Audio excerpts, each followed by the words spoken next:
Good afternoon, students. So, US hegemony. I am going to brief the chapter. है ना? First of all, what do you mean by hegemony? Hegemony is an international system to dominate world by only one superpower. ये पता है hegemony कैसे establish हुई? कोई बताएगा story?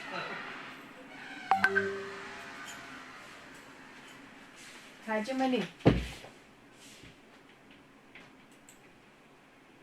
Ma'am जब यूएस 1991 में डिसइंटीग्रेट हो गया उसके बाद में मतलब हेजेमनी वो हुई थी एस्टैब्लिश। हाँ, एस्टेब्लिश हुई थी। वेरी गुड, तो बोला करो ना सर। फिर एक न्यू वर्ल्ड ऑर्डर आया था। न्यू वर्ल्ड ऑर्डर में यही था कि जो पूरे वर्ल्ड में कौन हेजेमन, क्योंकि रशिया तो वैसे ही अलग हो चुका था डिसइंटीग्रेशन के बाद। फिर इंडिया और चाइना थे। इंडिया चाइना बहुत पीछे हैं मिलिट्री। अगर हम देखें hard power as military power में अमेरिका का एक्सपेंडिचर इतना है कि उसका कोई कॉम्पीट ही नहीं कर सकता। सॉफ्ट पावर में भी उसका रहता है, कल्चरल में भी, स्ट्रक्चरल में भी रहता है। तो पूरी तरीके से 3 डायमेंशन है, तीनों में उसका डोमिनेंस उसने एस्टेब्लिश कर लिया था। तो ये न्यू वर्ल्ड ऑर्डर आया था कि भाई कौन अब इसके बाद कौन वर्ल्ड पे सुपर पावर कंट्री के रूप में कौन होगा, कौन हो सकता है। डेफिनेटली अमेरिका ही है। उससे पहले ब्रिटिश था। अब आगे आने वाले टाइम में कौन होगा, ये अभी बहुत बड़ा क्वेश्चन है। फिलहाल अभी जो डोमिनेंस है वो अमेरिका का ही है। तो न्यू वर्ल्ड ऑर्डर हम पढ़ रहे हैं। जो यूएस हेजिमनी है was the beginning of new world order and process for the establishment had been started in August 1990। ये हेजिमनी जो नया वर्ल्ड ऑर्डर था, नई चीजें थी, जो हेजिमोन स्टार्ट हो रहा था वो अगस्त 1919 में स्टार्ट हो गया था। When Iraq invaded Kuwait and occupied it to make part of Iraq। मैंने बताया था आपको कि कुवैत एक छोटा सा पार्ट था, उसने खुद को इंडिपेंडेंट कर दिया था। इराक उसको धमकाता रहता था। इराक ने उसको कुवैत को इन्वेड करके अपना पार्ट बनाना चाहा, क्योंकि मैंने बताया था साहब पूरी स्टोरी की कुवैत से कुछ पैसे लिए थे। इराक और ईरान में आपस में युद्ध चल रहा था। कुवैत ने उसको हेल्प की थी। जब कुवैत ने इराक को हेल्प की थी, उसने कहा कि भाई मनी रिटर्न नहीं करूंगा, तुम इसको माफ़ करना पड़ेगा। तो कुवैत ने कहा नहीं, तो उसने कुवैत को साफ कर दिया। तो ये तब से स्टार्ट हुआ new world order. Despite US ये समझ में आ गया होगा, उसने इराक ने अपना पार्ट बना लिया था, कुवैत को एक ही दिन में सफाया हो गया था। कुवैत तो वैसे भी बहुत छोटा सा था। Despite UN's diplomatic attempts to liberate Kuwait from Iraq, it was not liberated। UN ने बहुत डिप्लोमेटिक अटेम्प्ट किया कि भाई कुवैत को लिबरेट कर दे वो इराक से, लेकिन ऐसा नहीं हो पाया था। यूएन क्या था, ऑर्गेनाइजेशन किसकी है, अमेरिका के अंडर में ही तो है। जितनी भी ऑर्गेनाइजेशन, वर्ल्ड बैंक हो गया, आईएमएफ हो गया, सब अमेरिका के ही हैं, सब अंडर में। तो उसने कोशिश जरूर की थी यूएन ने कि इसको लिबरेट करा दे,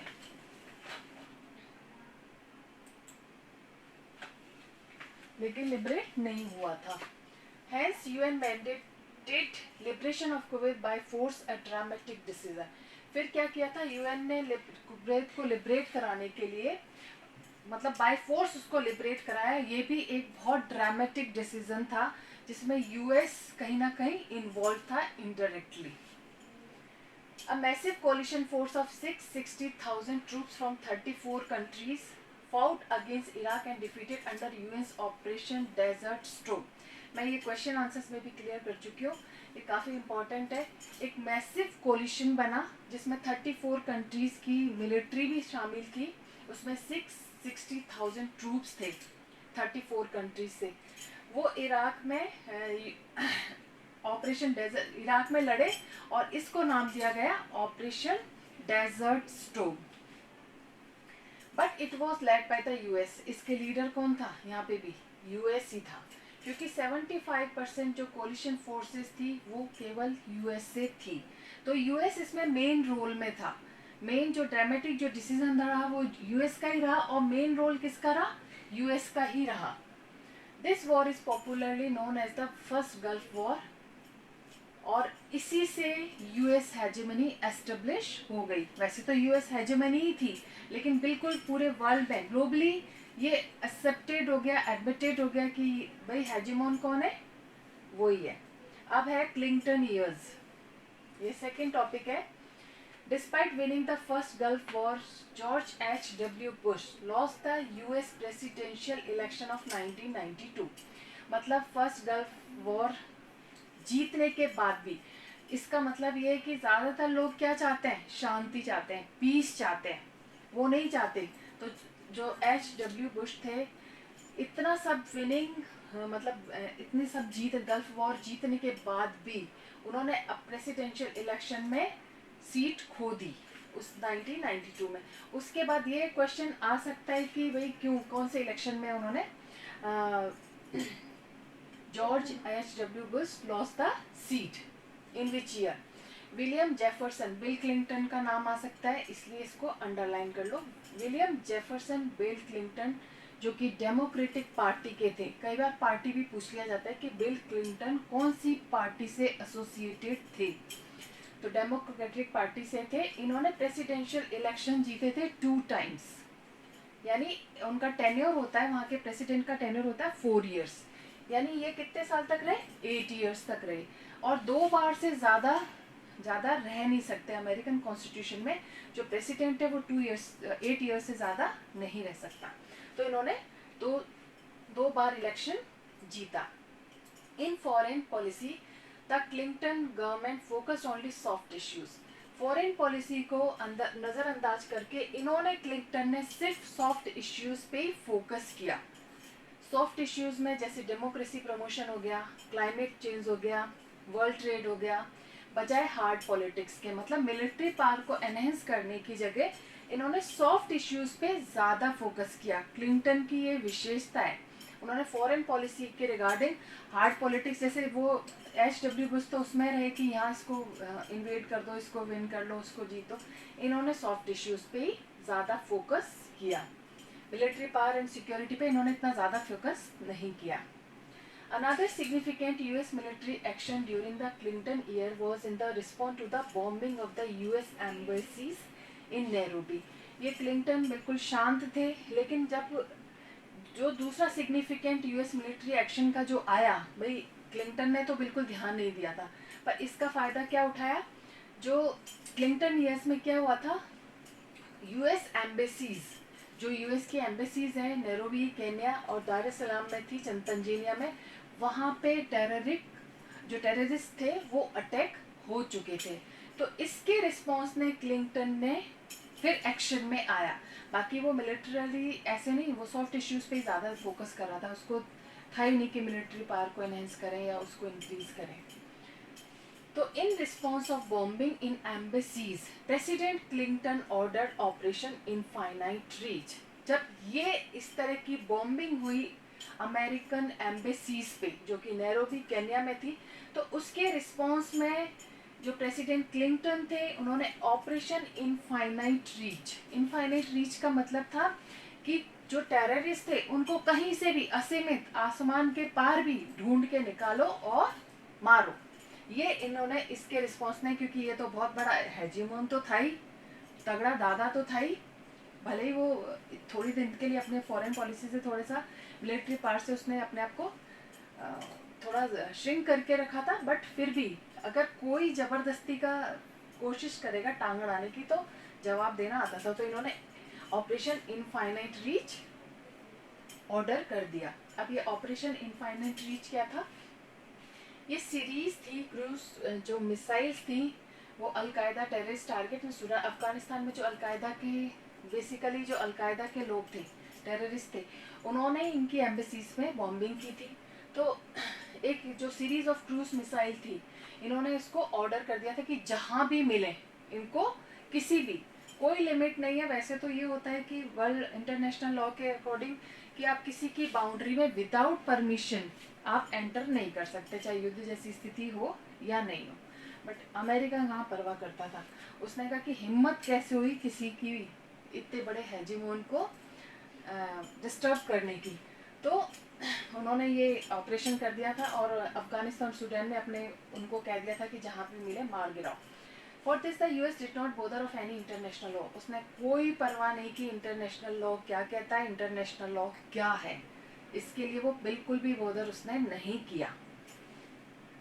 this operation was ordered by president, ये ऑपरेशन जो करने का ऑर्डर दिया था वो प्रेसिडेंट क्लिंटन ने दिया था। वो आप पढ़ ही चुके हो कि क्यों दिया था, कि बॉम्बिंग जो हुई थी इनकी एम्बेसीज में उसके अगेंस्ट हुआ था। अब क्योंकि ये जो दो ऑपरेशंस जुड़े हुए हैं तो मैं ये भी बता देती हूँ साथ में, operation enduring freedom. US response against 9/11 attack आपने सुना ही था, ये टॉपिक बाद में पढ़ाऊंगी, पर मैंने ये एक टॉपिक क्योंकि वो ऑपरेशन था तो ये भी इसको साथ में ले लिया, वो अभी मैं बताऊंगी। तो आप बता सकते हैं कि ऑपरेशन एंड्यूरिंग फ्रीडम के पहले 9/11 अटैक क्या था? मैं बताऊँ मैम? हाँ बोलो बिल्कुल।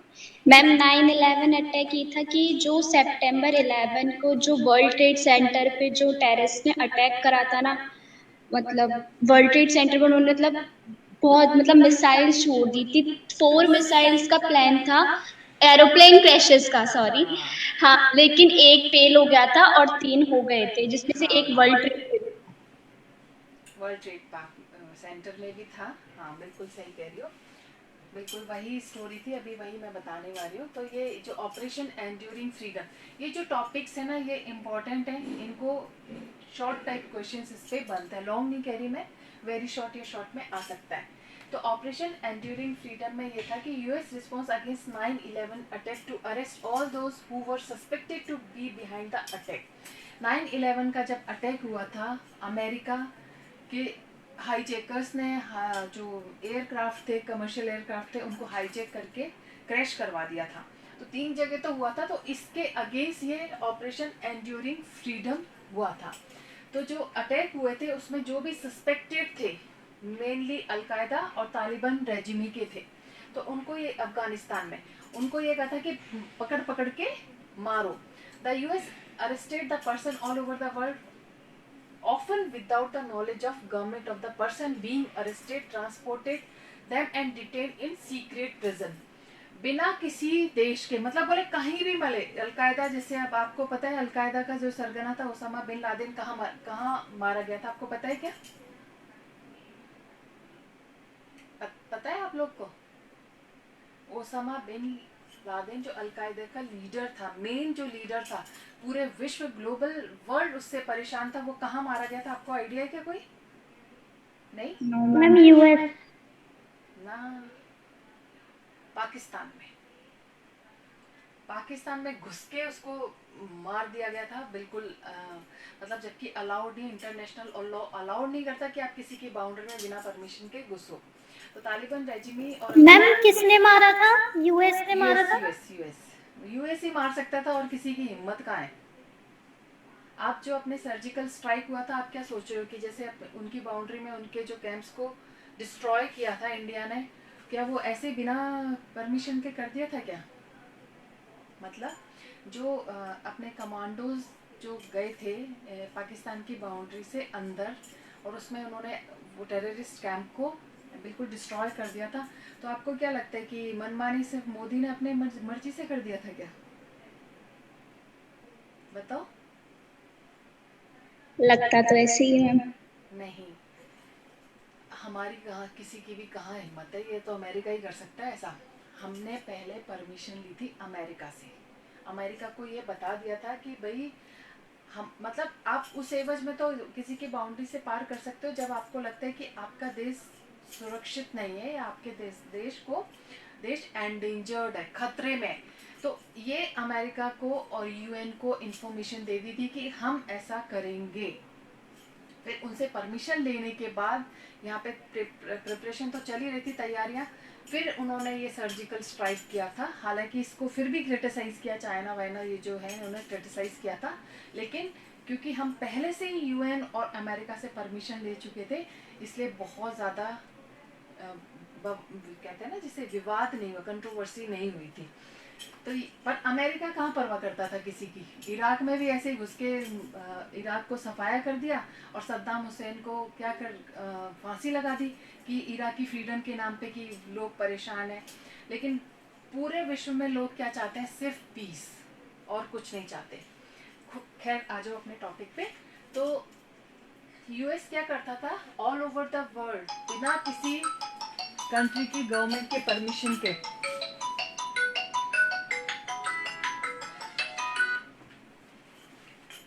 बिना किसी गवर्नमेंट की परमिशन के वो क्या करते थे, लोगों को अरेस्ट करते थे, ट्रांसपोर्ट करते थे। और सीक्रेट प्रिजन ऐसा होता था जहाँ पे कोई भी नहीं पहुँच सकता, ऐसा प्रिजन जहाँ पे कोई किसी से बात नहीं कर सकता, काला पानी एक तरह से मान लो, वो कर दे अमेरिका ने ऑपरेशन एंड्यूरिंग फ्रीडम में ये किया था। अब इराक इन्वेजन की बात करें हम, कि US launch its invasion of Iraq under the code name.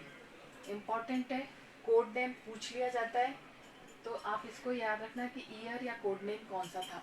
तो यूएस ने एक इन्वेजन लॉन्च किया था जिसको कोड नेम दिया था ऑपरेशन इराक फ्रीडम। मतलब वहाँ वो उसका कहना ये था कि इराक के जो सिटीजन्स हैं वो तंग आ चुके थे। सद्दाम हुसैन हालांकि था तो बहुत डिक्टेटर, था भी ऐसे ही, लेकिन युद्ध तो कोई सॉल्यूशन नहीं था। लेकिन उन्होंने इस ऑपरेशन को दिया ऑपरेशन इराक फ्रीडम 19 मार्च 2003 में।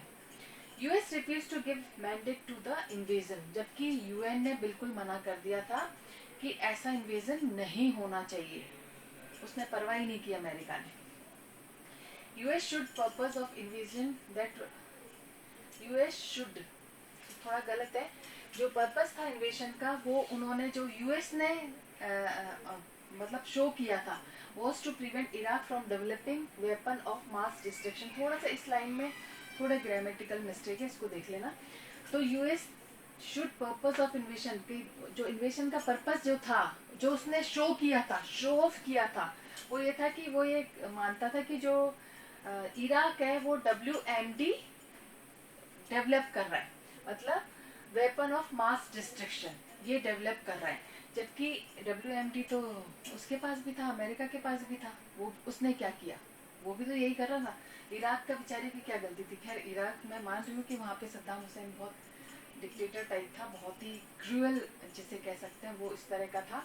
तो उसने ये कहा था कि भाई मैं इसलिए कर रहा हूँ कि ये WMD प्रिपेयर कर रहा है इराक, इसलिए। But no evidence of WMD has been unearthed in Iraq. Iraq में ऐसा कोई एविडेंस नहीं मिला कि उसने WMD की डेवलप कर रहा था, या ऐसा कोई सबूत नहीं मिला।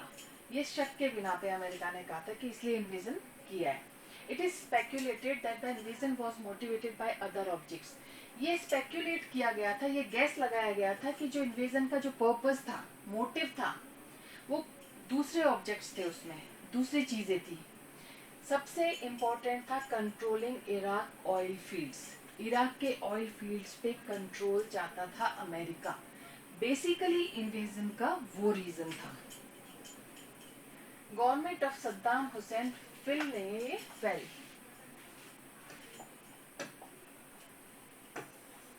ठीक है, फेल। जो सद्दाम हुसैन की जो गवर्नमेंट थी वो तेजी से गिर गई, डिक्लाइन हो गई। ये भी गलत है। The US has lost 3,000 military personal in the war. इस वॉर में, इन्वेजन में 3,000 मिलिट्री जो पर्सनल्स थे उसने यूएस ने अपने खोए थे, सैनिक खो दिए थे अपने पर्पस के लिए, अपने मोटिव के लिए। The international system dominated by a sole super power that is called unipolar system. जो इंटरनेशनल सिस्टम जो डोमिनेटेड था सोल पावर से, जिसमें यूनिपोलर में जब सिर्फ एक ही सोल सुपर पावर होता है, दैट वाज अमेरिका। अमेरिका था वो, ठीक है। उसने इससे ये एक इन्वेजन का ये था कि उसको शो ऑफ भी करना था कि कोई मुझसे टकराना मत, बुरा होगा। उसके ऑब्जेक्टिव बहुत सारे थे। यहीं से उसका हेजिमोन स्टार्ट हो गया था, यहीं से उसने और लोगों को धमका दिया था। उसने ना यूएन की परवाह करी, और इवन जो उसके नाटो के कंट्रीज थे उन्होंने भी इसको अपोज किया था कि इस तरह का नहीं होना चाहिए, बट नहीं सुना। It is more appropriate to describe an international system with only one center of power by the term hegemony. That is the hegemony. जहाँ पे वो किसी की नहीं सुन रहा था, सिर्फ अपनी कर रहा था। अब 9/11 and global war on terror आपने बता ही दिया था, पर इसको फिर भी हम ब्रीफ में पढ़ लेते हैं। 11 सितंबर 2001 को 19 हाईजैकर्स ने अरब कंट्री से नंबर ऑफ अरब कंट्री से हेल किया और 4 अमेरिकन कमर्शियल एयरक्राफ्ट को उन्होंने हाईजैक कर लिया आफ्टर टेक ऑफ। जब टेक ऑफ कर रहे थे तो इन एयरक्राफ्ट को उसने हाईजैक कर लिया। One airliner crash into the north and south tower of the world trade centre.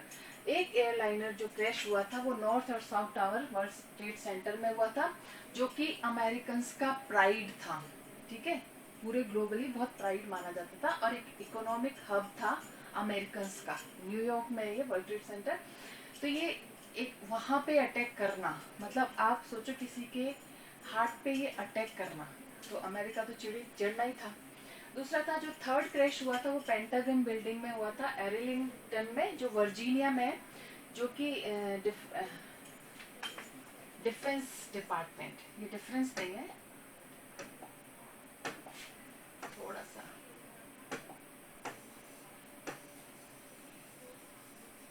Defence department है ना, आर्मी का हेडक्वार्टर था।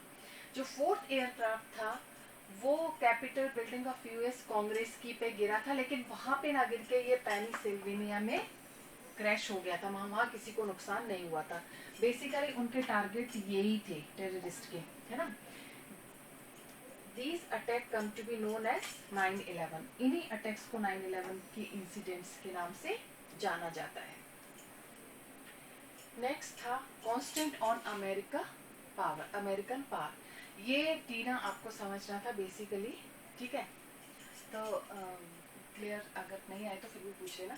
Empire decline because they decay from within. बड़े बड़े एम्पायर हुए हैं, लेकिन वो भी डिक्लाइन हुए, उनका भी फॉल हुआ है, खुद की वजह से, खुद की ड्रॉबैक्स की वजह से, खुद की वीकनेसेस की वजह से। तो ऐसा नहीं है कि हिस्ट्री मतलब गवाह है कि इस तरह के एम्पायर हमेशा के लिए नहीं चले हैं। इसी हेजेमनी की अगर हम बात करें तो मैं पहले भी बता चुकी हूँ, 19th सेंचुरी में ब्रिटिशर्स का था, 20th सेंचुरी में अमेरिका का है, 21 सेंचुरी में किसका होगा आप गेस कर सकते हैं? चाइना, चाइना हो सकती है, इंडिया भी, अभी थोड़ा कोविड का असर आ गया, अदरवाइज इंडिया भी थी। और 21 ईयर्स अपन कुछ नहीं कह सकते 21 सेंचुरी में क्या होगा क्या नहीं होगा, लेकिन अमेरिका रहेगा नहीं रहेगा, हमेशा तो रह ही नहीं सकता, तो उसमें भी है। तो इसमें जो कांस्टेंट लगा अमेरिकन पावर पे, कांस्टेंट कहाँ से, पूरे वर्ल्ड में उसने देखा ना, यूएन की परवाह की, ना आईएमएफ की, ना वर्ल्ड बैंक की। फिर ये कांस्टेंट, ये रिस्ट्रिक्शंस, ये लिमिटेशंस कौन लगा सकता है? तो उसके खुद की वीकनेस, उसके खुद की ड्रॉबैक, उसके खुद के देश के सिटीजन्स, ठीक है। ये भी देखो बिगेस्ट, थोड़ी सी मिस्टेक्स हैं, टाइम कम था इसलिए मैंने थोड़ा कहीं से करवाया था। Constant to American hegemony lie within heart of hegemony, मतलब बिगेस्ट कांस्टेंट जो आता है खुद के, मतलब खुद के एक बॉडी का पूरा, अमेरिका क्या है, एक बॉडी, खुद के हार्ट से, खुद के उसके सिटीजन्स, खुद के उसकी जनता, वो ही अमेरिकन पावर पे कांस्टेंट ला सकती थी, अदरवाइज कोई भी इतना कैपेबल नहीं था कि उससे कॉम्पीट कर सके। तो 3 डायमेंशंस थे इसके कि कांस्टेंट किस तरीके से, 3 तरह से हो सकता है। तो फर्स्ट था इंस्टीट्यूशनल स्ट्रक्चर ऑफ द, जो अमेरिकन स्टेट, क्योंकि डेमोक्रेसी क्या है, एंड सबसे पुरानी ओल्डेस्ट डेमोक्रेसी है, सबसे पहले एस्टेब्लिश हुई थी, हमारी लार्जेस्ट है, उसकी एंशियंट है। तो इंस्टीट्यूशनल जो स्ट्रक्चर था अमेरिका स्टेट का, वो ऐसा है कि चेक एंड बैलेंस रखता है वो एक दूसरे पे, अपन देखेंगे अभी। System of division of power between 3 branches of government. 3 branches of government क्या होती है? लेजिस्लेचर, एग्जीक्यूटिव और जुडिशरी। ये क्लियर हो गया, 3 branches.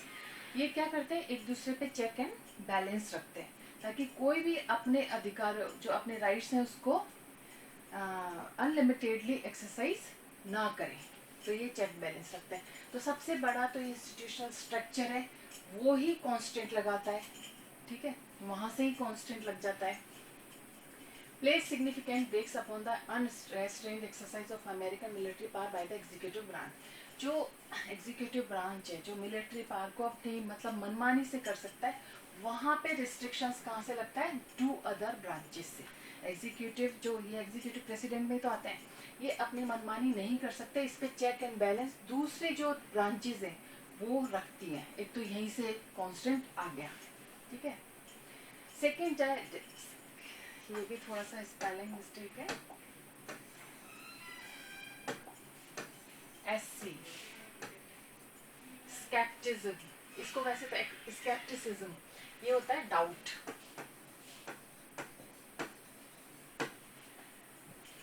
Deep scepticism about purpose and method of government, लोगों में एक डाउट था, ठीक है, इनके जो गवर्नमेंट का मेथड था, उनके पर्पस पे लोगों को डाउट होना। जब गवर्नमेंट पे ट्रस्ट नहीं होता तो क्या होता है, बड़े बड़े एम्पायर डिक्लाइन हो जाते हैं। तो ये था एक दूसरा रीजन, ये था जो अमेरिकन सोसाइटी थे, अमेरिकन जो सिटीजन्स थे, उनके जो नेचर कैसा था, ओपन। ओपन का मतलब है कि खुल के विरोध करना, खुल के प्रोटेस्ट करना, खुल के बोलना। ये एक तो नेचर अमेरिकन सोसाइटी का ये था। तो ये भी एक तरह से कांस्टेंट, उनके जो पॉलिसीज हैं, उनके जो डीड्स हैं, उनके जो एक्शन है, उनके उस पर खुल के बोलना। दूसरा था American mass media from time to time impose और promote a particular perspective on domestic public opinion. जो अमेरिकन मास मीडिया है वो समय समय पे क्या करती है, पर्टिकुलर मतलब एक प्रमोट करती है किसी पर्टिकुलर पर्सपेक्टिव को, डोमेस्टिक पब्लिक ओपिनियंस लेती है, मतलब अपनी मनमानी यहाँ मीडिया भी नहीं कर सकती, पब्लिक डोमेस्टिक ओपिनियन के बेसिस पे ये अपनी ओपिनियन देती है। तो एक कांस्टेंट यहाँ से आ गया। दूसरा, this is the long run in huge constant.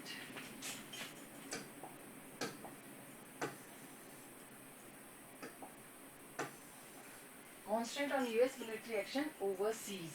तो लॉन्ग रन जो ह्यूज कांस्टेंट है यूएस मिलिट्री एक्शन का ओवरसीज, जो अमेरिका के बाहर तक आता है, तो वो कहीं ना कहीं सिटीजन्स रहते हैं उसमें, है ना, उसका इंस्टीट्यूशनल स्ट्रक्चर रहता है।